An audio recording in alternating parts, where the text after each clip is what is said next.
And at this point, Magnus is going to bring his king to safety, and all the forces are gonna go up together.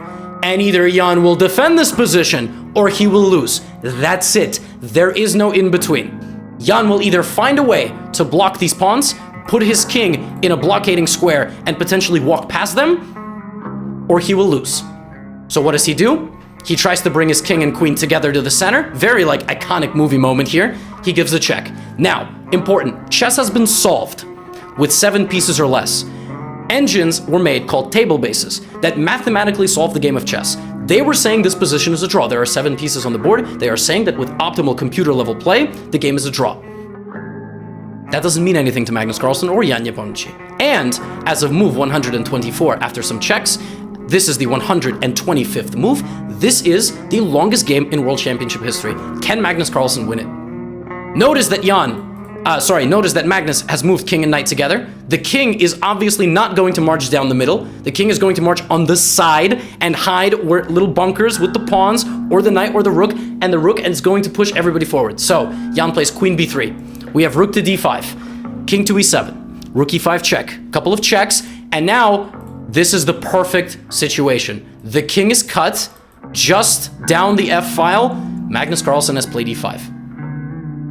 Jan Nepomniachtchi has one and only one way to defend this position now.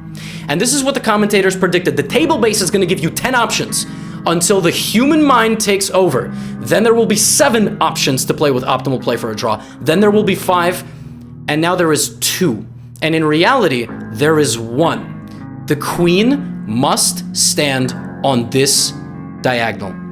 Why? Because the king will march up this way. The queen can harass the king and the knight from the back. It also cuts the opportunity to move the pawns forward together. You must play apparently queen c2 or queen b1. Jan plays queen e6. Jan Nepomniachtchi is now losing game 6 of the World Chess Championship match. Magnus Carlsen comes up the h file, and all of a sudden it becomes very clear.